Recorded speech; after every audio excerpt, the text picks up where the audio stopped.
When I was 9 years old,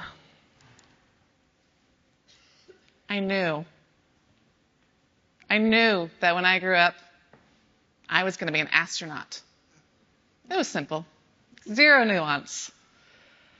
And then I got a little older and I started thinking, well, maybe I want to be a mom too. And I don't want to spend months orbiting Jupiter and leaving them at home. So I thought, how about rocket scientist? That sounds cool. When I went to apply for university, there was no degree in rocket science. So I became an aerospace engineer, and I will proceed on slides at some point. I became an aerospace engineer, and I went to work at the largest aerospace engineering company in the world. And I made it.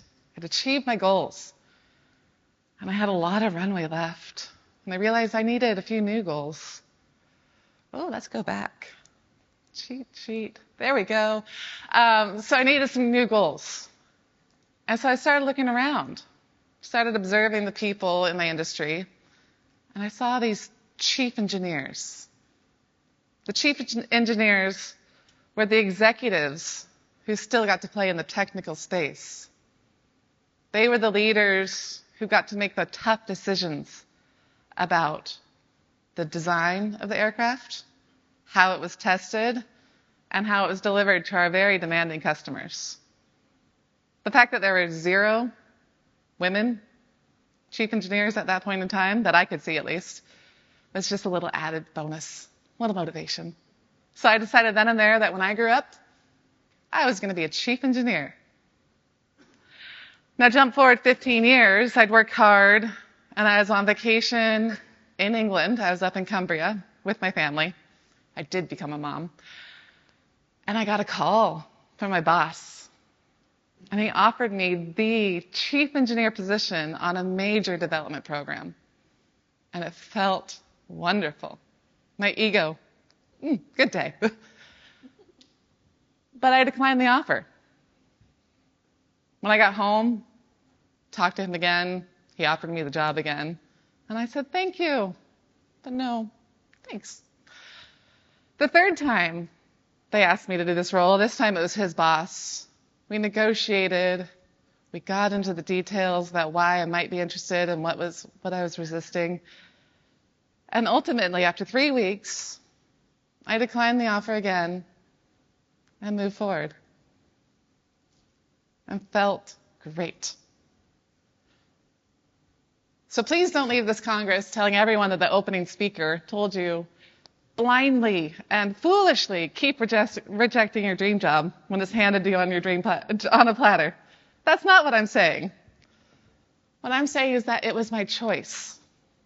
And I'd love to tell you why I chose not to take that job.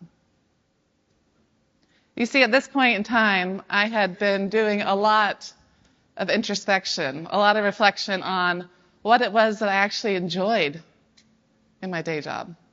The parts that brought me that buzz, that feeling that I could do anything. And I was finding it was the people, the coaching, the mentoring, building training was much more exciting. I was also finding that in the position I was in, I had the opportunity to work from home whenever I chose. I could go on business trips. I could make space just for me. That was the year I got a yoga teaching certificate, 200 hours in the evenings, just because I thought it'd be fun. And I had the freedom to make that choice. And it was fun. It was great. If I'd taken that position, the chief engineer role, I would have had a really cool title. I would have had a lot of authority, and I would have been doing exactly what younger me had been dreaming about. But I would have given up so much of what current me had come to love about what I had. And what I had allowed through the learning through the years, I had allowed my definition of success to evolve. Now I'd like to invite all of you today and throughout this Congress to get curious about what it is that brings you joy, the parts of your job that you love, and maybe the parts of your job that might need some tweaking. When we were kids, it was so simple to say, I'm going to be an astronaut. I'm going to be a veterinarian. But as we layer in all the decisions through maturity, we start to lock in our path. We start to lose that curiosity and the play of what makes us happy, what decisions we want to make. And sometimes we feel like we're just on this conveyor belt moving forward. But if we can get curious and pause, there's so much opportunity to embrace that joy. I'll be offering a few ideas today on ways to reflect, ways to build a support system, and a few ideas to navigate the day-to-day so that you can feel like you're thriving. And because I'm a coach, I like to get a bit interactive, so have a pen at the ready because things might come up. And honestly, how about now? Let's do a pop quiz. Who's ready for a pop quiz? Yay, I can see hands. Wonderful. Okay, so it's not quite a pop quiz. No one's going to be grading this, but I do have 3 questions for you. And I'm going to give you a minute each, so 3 minutes in grand total, to go deep, to do some reflection, to take some time for yourself. If you have a copy of STEM Moms, you can find these questions on page 38, and there's space there to write. And if you can't stand the idea of writing in a brand new book, even though I already wrote in your book for you, you can grab a piece of paper. That's absolutely fine. So let's jump into the first question. Pens at the ready. The very first question of your pop quiz today. What are your big, audacious goals? Big, audacious goals. These aren't the simple goals. These are the shoot for the moon goals.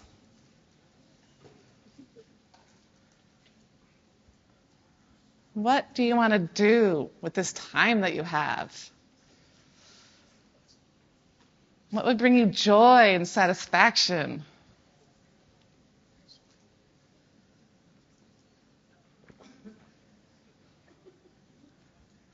I love the giggling. That means people are thinking hard. Let's go.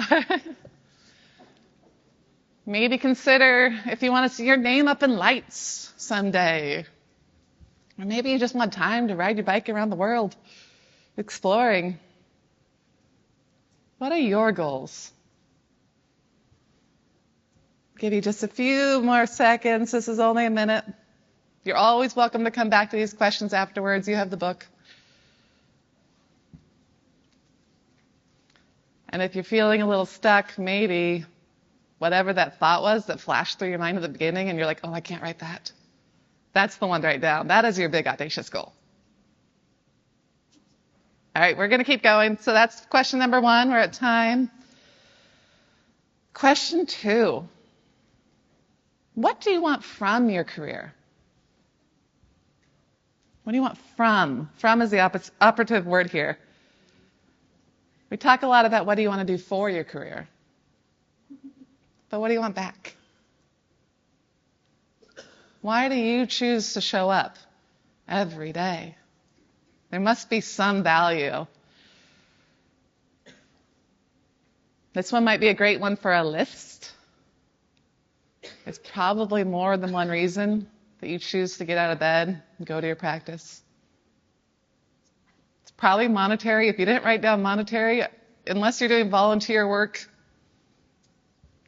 it's okay. You can write that one. Maybe there's some joy that you want from your career. Maybe just looking for flexibility, an office where you can work outside. A few more seconds. And question number 3. What does the word balance mean to you? The word balance. You can call it work-life balance, fulfillment, whatever word resonates with you.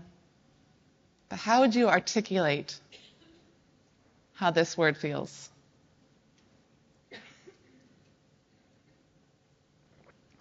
This one can be hard. You're welcome to draw a picture. Do origami. Whatever feels right for this one, go for it.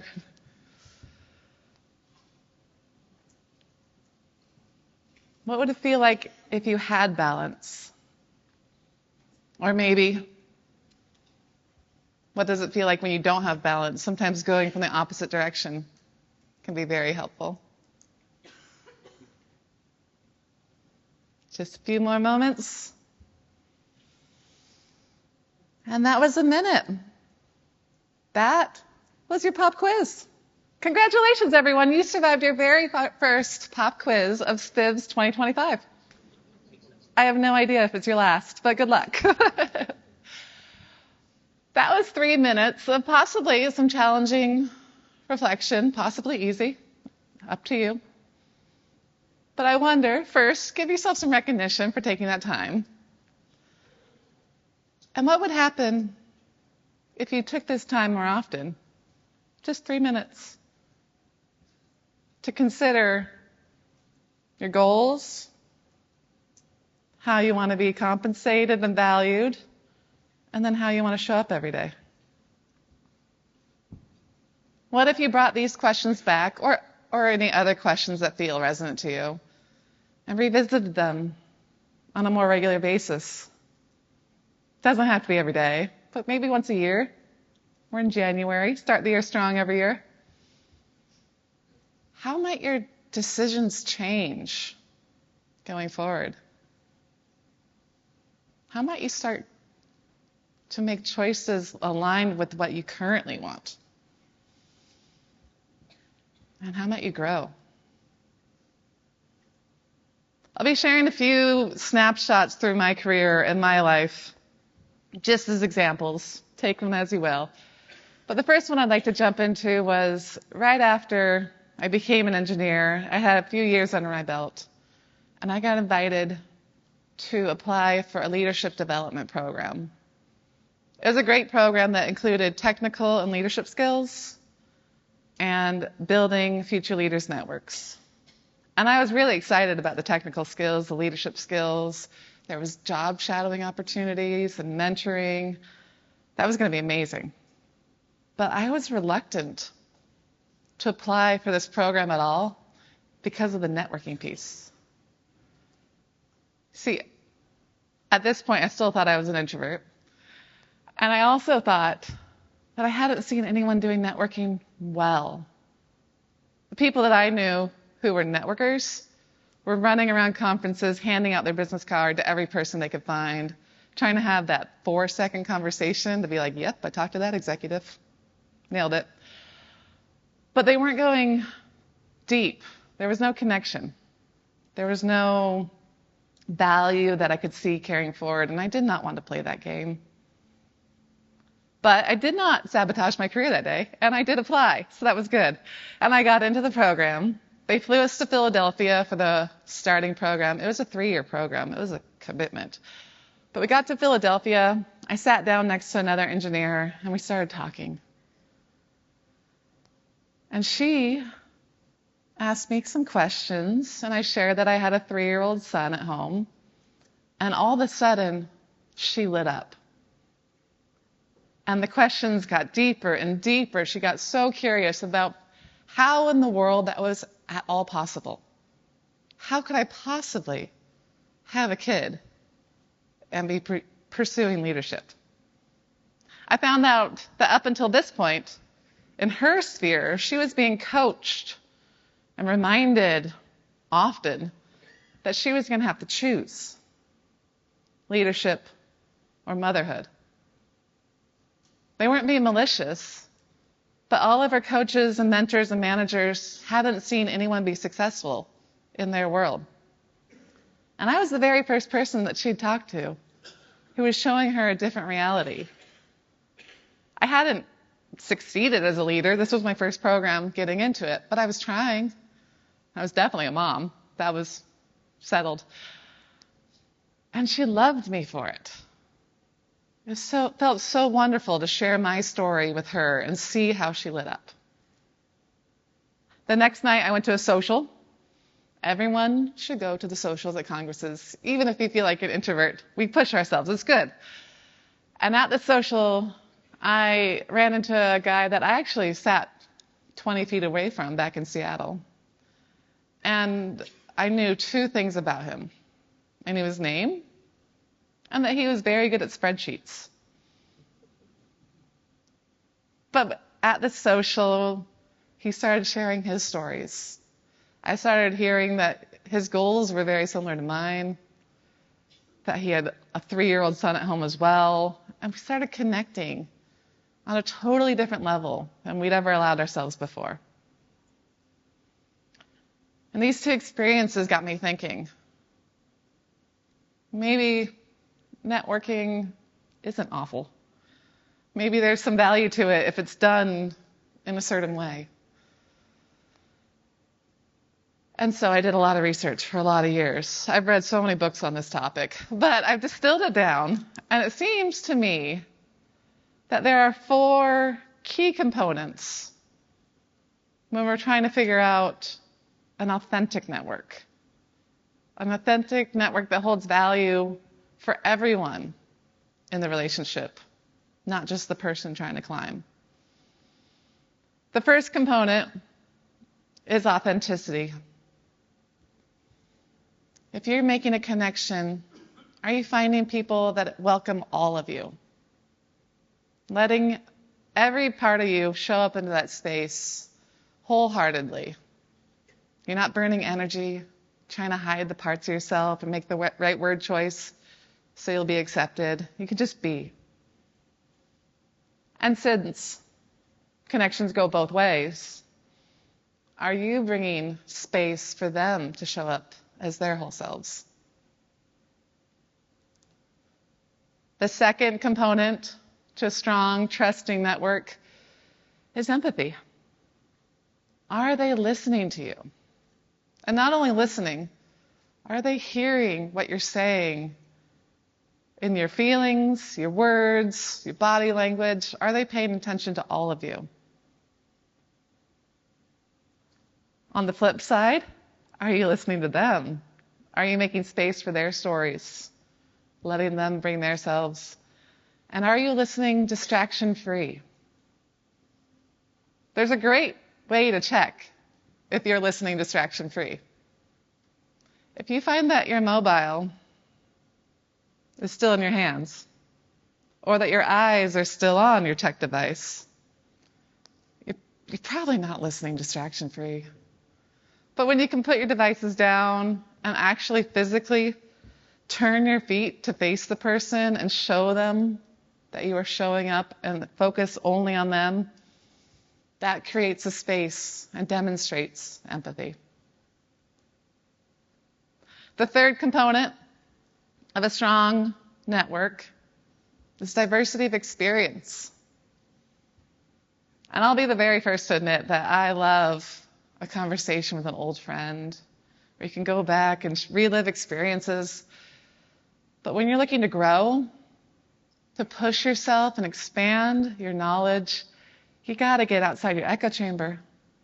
You need to find people who live lives differently than yours, who have new experiences and perspectives.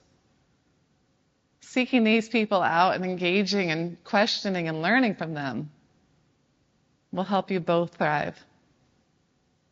This one's bonus because if you find someone outside your echo chamber who expands your perspectives, chances are you're already expanding theirs too, so easy. And the fourth is availability. This one's just tactical. It's logic. If they're not picking up the phone, if they're not making space and time when you need them, it's going to be hard to build a lasting relationship.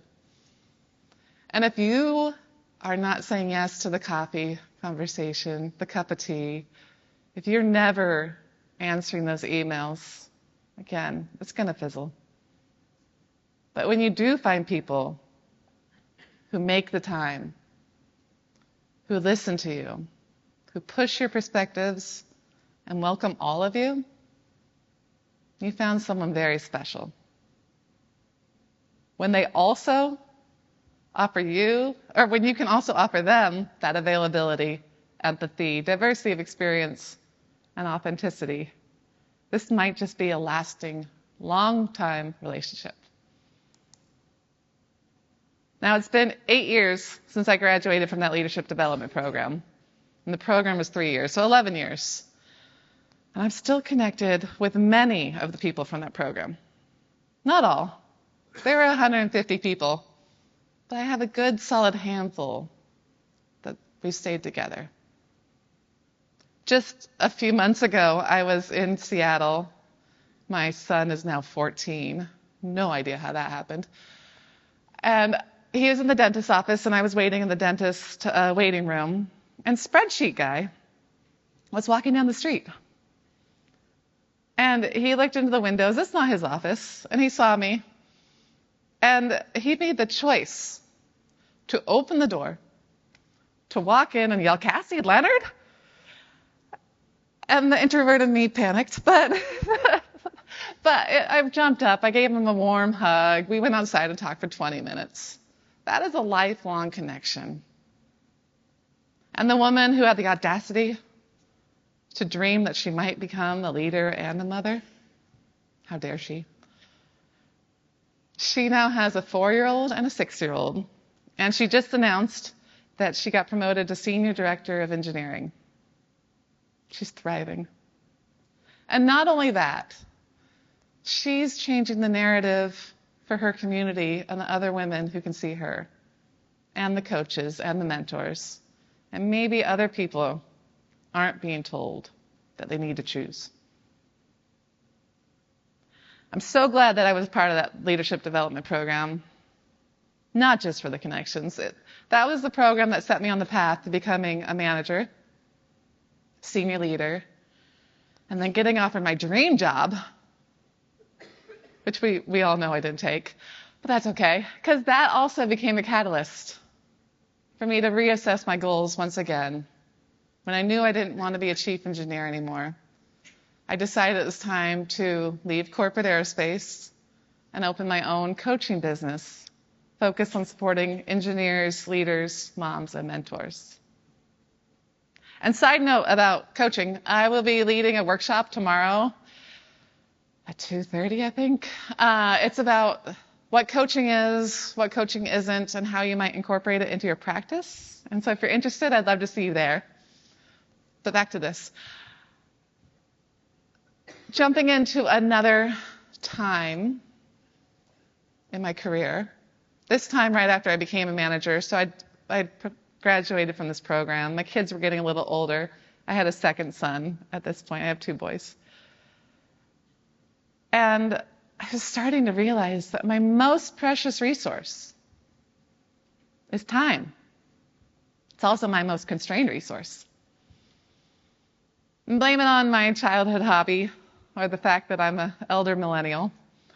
But every time I got tasks and meetings and all these demands pulling on my day, I couldn't help but just picture the whole thing as a massive game of Tetris. You know the game where the shapes fall down? Everyone knows the game.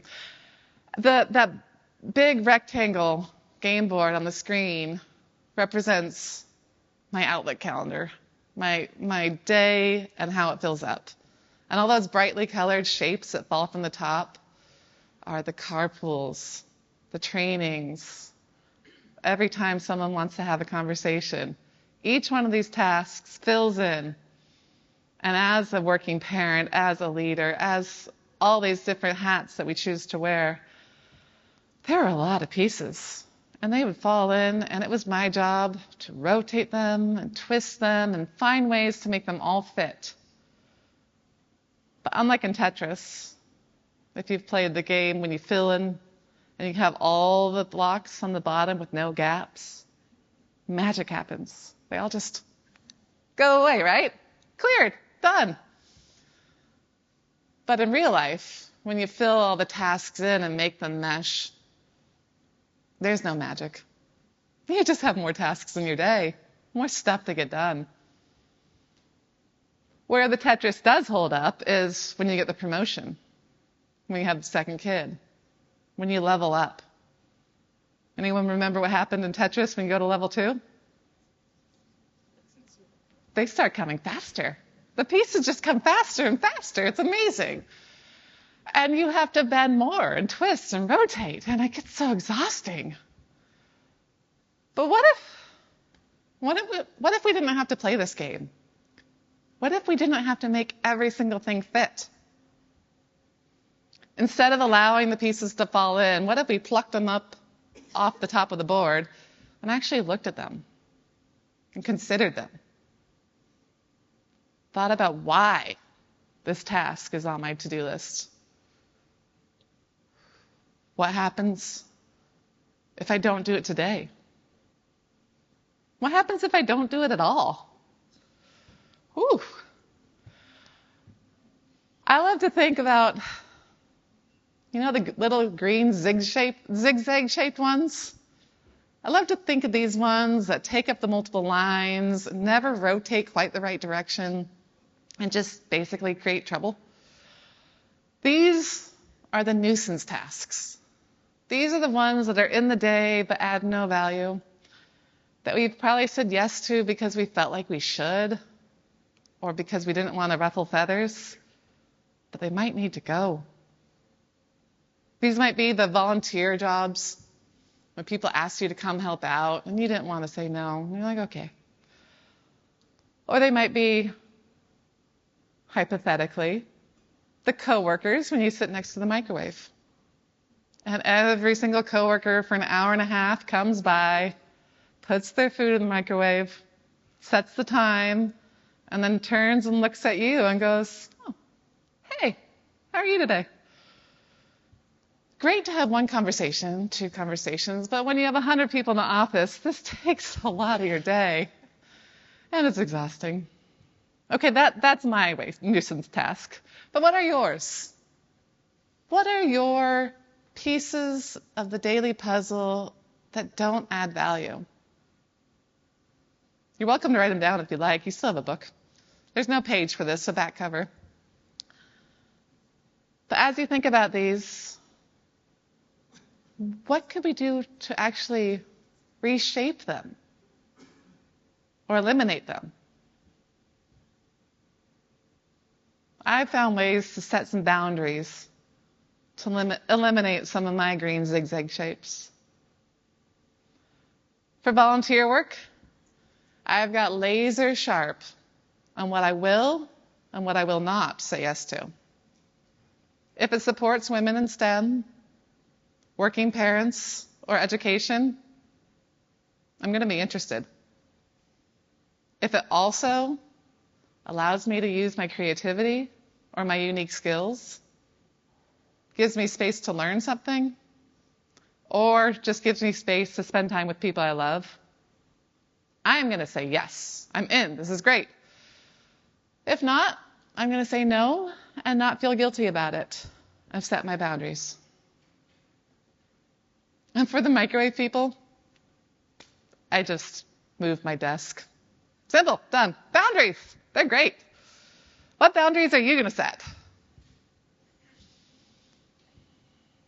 But we all know not every puzzle piece, every Tetris piece is useless. I'll wager that most tasks in our day do hold at least some value, if not for immediate joy and satisfaction, then for some bigger purpose, a personal aspiration or a team need or goal. And for these, I wager prioritization can help us work smarter, not just harder. Now, I could talk for quite some time about prioritization, but I will spare you. Instead, I'll just say that when you get to Chapter 4 in STEM Moms, you'll find this balloon graph that is a simple XY graph that looks at how you might triage the tasks of the day, looking at what only you can do and what could be shared load. Also considering what's really heavy, what demands attention, and what might just float away. If you have a task that is a completely helium-filled balloon and just drifts off, That might be your green zigzag Tetris piece. Check it out, try it out. I love feedback, so let me know what you think. Find a way to connect with me. I think my name's in the book, or my email's in the book. But I'd love to hear. And I know this is a tool that works for me. Doesn't mean it'll work for you. That's possible. With tools like these, plus clarity on who is with you and what you want to do, this might just be a foolproof plan for thriving day to day, assuming everything goes right. But what happens when everything doesn't go right? Earlier, I asked you to consider the word balance. And I'll be honest, I struggle to articulate what balance means. I know for me it's not the scales. I don't need to keep work life and home life 50-50. There's days when it ebbs and flows. But I know how it feels when everything is going right, when I'm not overstretched in any one direction. I also know how it feels to lose balance.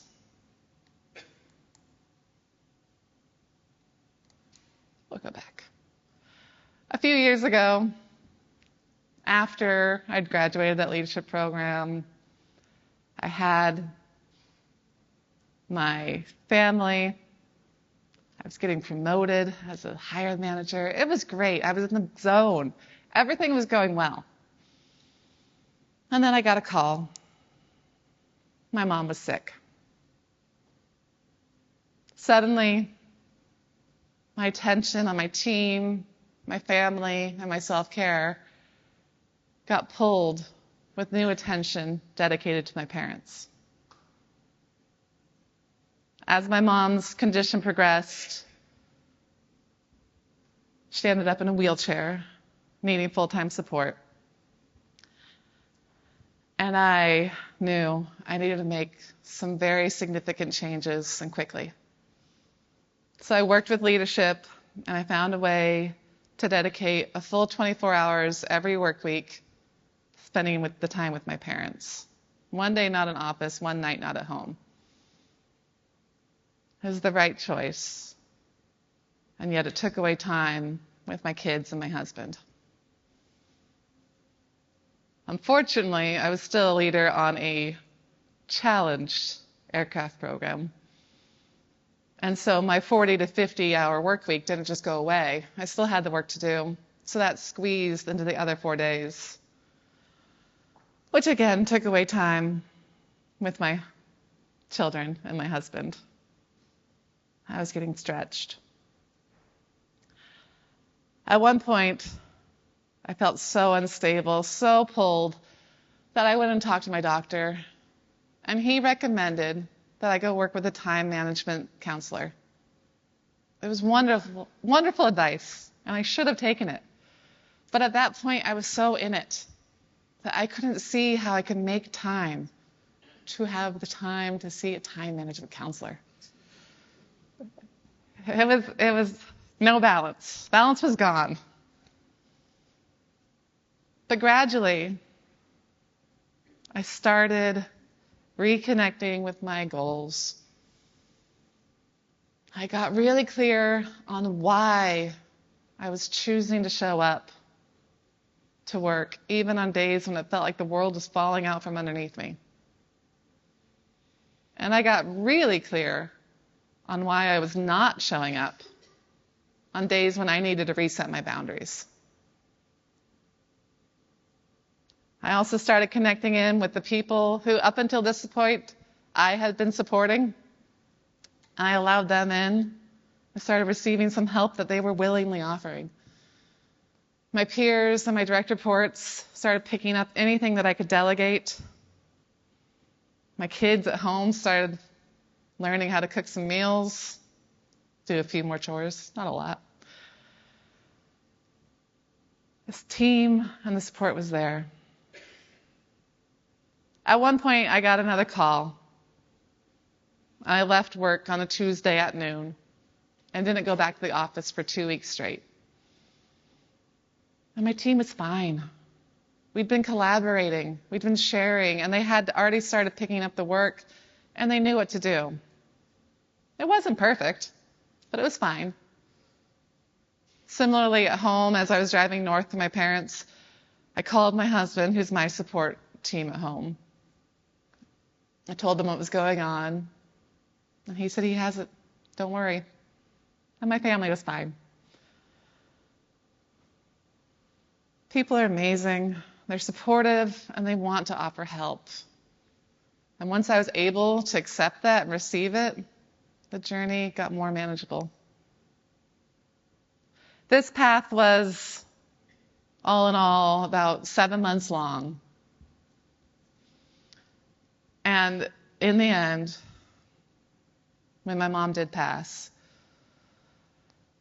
she was at home, she was comfortable, and I am so grateful to be able to say that I was sitting right next to her. I was holding her hand. It was a Tuesday morning, a work day, and I had made all the choices and accepted all the support to be exactly where I needed to be. It was a long journey, but I'm so, so grateful and so humbled by the people who are there with me. Which makes me wonder, what challenges might some of you or all of you carried with you today to this Congress? Whether you chose to carry it or whether it just followed along behind. Maybe it's something very heavy and all-consuming, similar to what I experienced. Or maybe it's something that feels almost trivial but just won't go away. Whatever the challenge, this might be a place to address that. I wonder who here came looking for new direction, new clarity on what to do professionally, or for their next step, where they want to progress. Maybe you're feeling burnt out. Has anyone ever felt like this guy? I have definitely felt like this guy. That is burnout to me. Maybe you're just looking for an energetic spark, a refresh, something to get you going and moving. Whatever it is, whether it's burnout, refresh, all these things, the good news is you are in the right place. This Congress is the place to connect with people, to get new ideas, to refresh. If you're feeling a little bit lost on where to go next in your career, having time away from the office, away from your practice, to just be reflective is a gift that this Congress offers. And good news, you already did 3 whole minutes. You've done it. You're on your way for that one. Well done. If you're looking for ideas and ways to manage burnout, you're sitting with so many brilliant minds. There are so many perspectives in this room that you can connect with and have those conversations. Start pushing outside your echo chamber. And if it's a spark you're looking for, the energetic shift, maybe throughout the many workshops and speaking events and panels and exhibition halls over the next 3 days, you'll start to pick up some really great ideas. I'll wager not every idea, not every tool offered by the speakers is going to resonate for you. But what if 10% of them did? Just 10%. You don't need everything to work for you that you learn here. But I encourage you to get very curious about finding that sliver that is just right, or that you can play with and make it into something that's right for you. And as I wrap, I'd love to leave you with one more challenge, one call to action. Let's pick a number. Let's go 3? 3. I challenge you to have 3 wonderful, authentic, meaningful connections by the end of this Congress.